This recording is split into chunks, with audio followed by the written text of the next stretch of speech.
श्री शिवाय नमस्तुभ्यम दोस्तों, एक बार पुनः स्वागत है आपका आपके अपने चैनल शिव महापुराण में।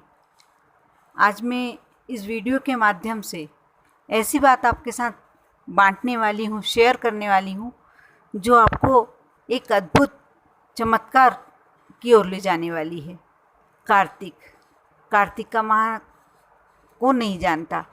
कार्तिक मास में जितने भी आप पुण्य करते हो, जो भी नाम जाप करते हो, 100 गुना 1000 गुना होकर आपको वापस मिलते हैं। कार्तिक मास में बहुत सारे ऐसे उपाय हैं जो आप कर सकते हो। आप ब्रह्म मुहूर्त में उठ के यदि स्नान करते हैं, दीपदान करते हैं, तुलसा जी की पूजन करते हैं, विष्णु जी श्री हरि नारायण जी की पूजन करते हैं, तो लक्ष्मी तो स्वयं ही आपकी हो जाती है। आप यदि लक्ष्मी जी को नहीं भी पूज पाते हैं, किसी कारण नहीं भी पूजते हैं और श्री हरि को पूज लेते हैं, तो लक्ष्मी जी तो आपके पास दौड़ी चली आएगी।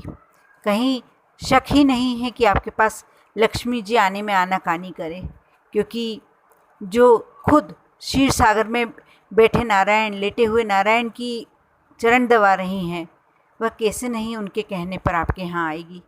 आप ये छोटे छोटे से उपाय कुछ नहीं करना, अपने को पूजन करना है। आप कार्तिक माह में यदि ब्रह्म मुहूर्त में उठ के स्नान आदि करते हैं तो अति उत्तम, करना ही चाहिए, क्योंकि 12 माह में एक माह आपको ऐसा मिला है जिसमें आप पूरे 12 माह का पुण्य अर्जित कर सकते हैं।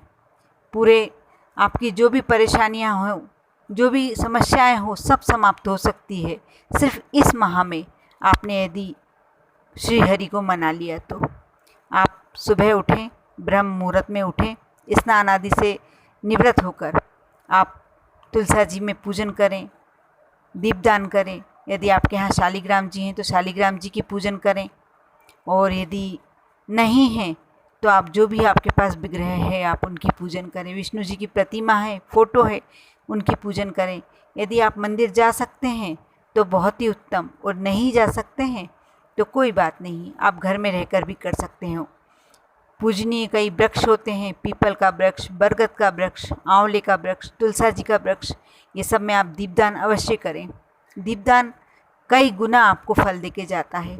ये महा दीपदान के लिए एक विशेष करके बनाया गया है। कार्तिक माह में दीपदान का बहुत महत्व है।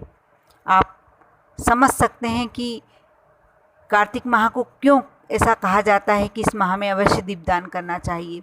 सारे दीप जलाने वाले त्यौहार इसी में क्यों आते हैं, क्योंकि ये दीपों का त्यौहार महीना माना जाता है, दीपों का त्यौहार मनाने का माह माना जाता है।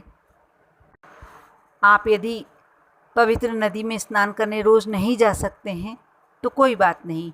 यदि 2 दिन में, 4 दिन में, 15 दिन में, महीने में एक बार भी जाते हैं तो आप अवश्य जाइए और वहाँ स्नान करके और दीपदान करिए। एक माह में आप पूरे माह में एक बार तो जा ही सकते हैं। कार्तिक मास में एक बार अवश्य, यदि पास में कोई ऐसी नदी है जो पवित्र नदी कहलाती है, आप उसमें स्नान कीजिए और दीपदान अवश्य कीजिए। यदि आप नहीं कर पाते हैं स्नान तो कोई बात नहीं, आप जब कार्तिक की अमावस्या हो, वो कार्तिक की पूर्णिमा हो, इन 2 दिनों में कोशिश कीजिए कि आप जलाशय के नज़दीक अवश्य दीपदान करें। नहीं है नदी, कोई बात नहीं, आप कुआं बावड़ी कुछ तो होगी, आप वहाँ दीपदान कीजिए। दीपदान करने का बहुत ही ज़्यादा फल माना गया है। हमारे शास्त्रों में कहा जाता है कि जल में नारायण का वास होता है। आप यदि जलाशय के नज़दीक दिया लगाते हैं तो आप स्वयं नारायण के नज़दीक दीपक लगा रहे हैं, उनको ही दीप से मना रहे हैं, पूजन कर रहे हैं, उनकी अर्चना कर रहे हैं। आप इतना तो कर ही सकते हैं। आप इसके साथ में एक छोटा सा और उपाय बताऊंगी कि आप कल से ही ये उपाय शुरू कर दें। आप जिस दिन ये मेरा वीडियो देखें उसके दूसरे दिन से ही ये अवश्य उपाय शुरू कर दें। आप जब भी तुलसी पूजन करें, साथ में दीपक लगाएं, जो भी आप करते हैं, आप नियमित जो पूजन आपकी करते हैं वह करें।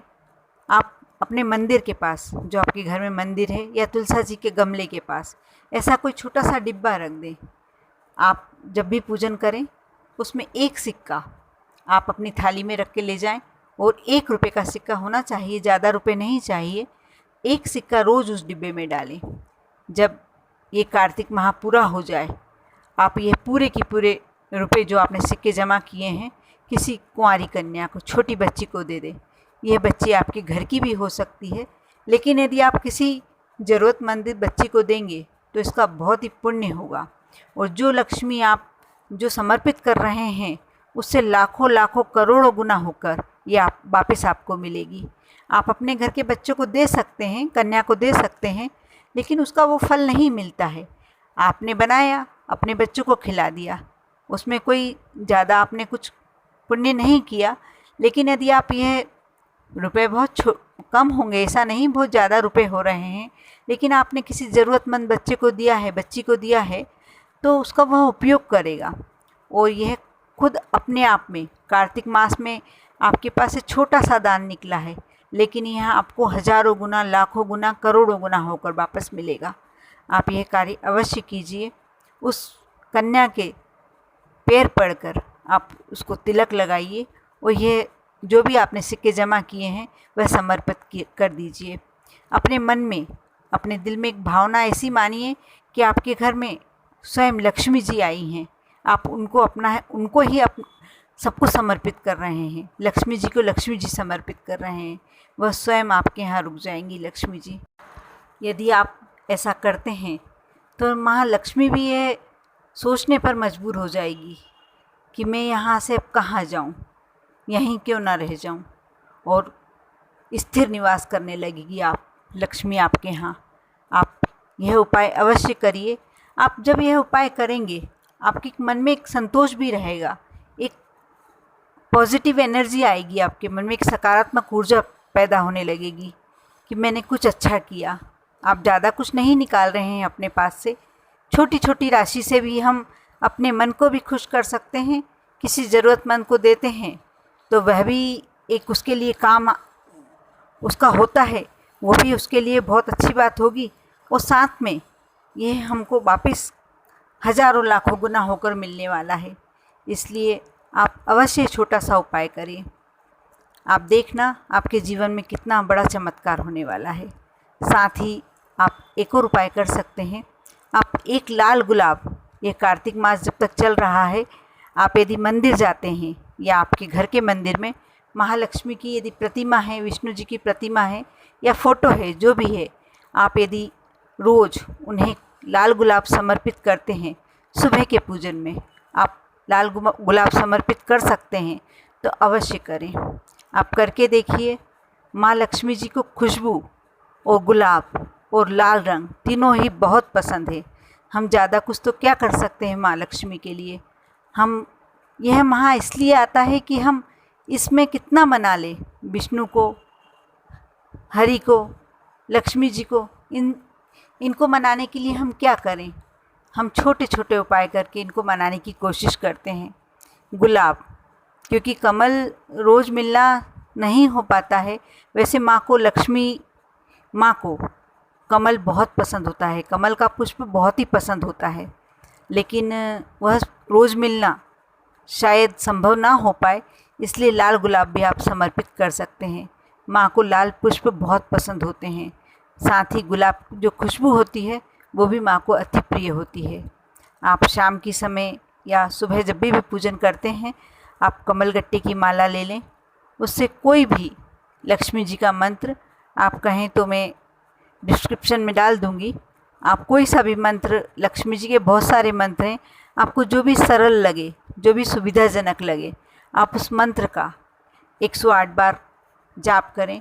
आप 108 बार नहीं कर सकते हैं तो कुछ नियम बना लें, 11 बार करना है, 7 बार करना है, 5 बार करना है। लेकिन यदि आप कमलगट्टे की माला से 108 बार नियम बनाकर इस कार्तिक मास में माँ का, लक्ष्मी माँ का जाप करते हैं, कोई मंत्र का जाप करते हैं, नाम का जाप करते हैं, श्रीम भी बोल लेते हैं, सिर्फ श्रीम आपने इतना ही बोल लिया, तो माँ लक्ष्मी माँ अत्यंत प्रसन्न होकर आप पे अपनी कृपा अवश्य बरसाएंगी और वह कुबेर को साथ में लेकर आपके यहाँ ही हमेशा के लिए स्थापित हो जाएंगी। यदि माँ लक्ष्मी आपके साथ है, श्री हरि आपके साथ हैं, तो फिर आप को किस बात की कमी। इसलिए आप अवश्य इस बार ऐसा करके देखें। इस दीपावली पर आप माँ लक्ष्मी को इस तरीके से मना के देखें, आप देखना आपके बारे न्यारे हो जाएंगे। आप पर और आपके पूरे परिवार पर माँ लक्ष्मी जी की कृपा यूं ही बनी रहे। ओम नमः शिवाय।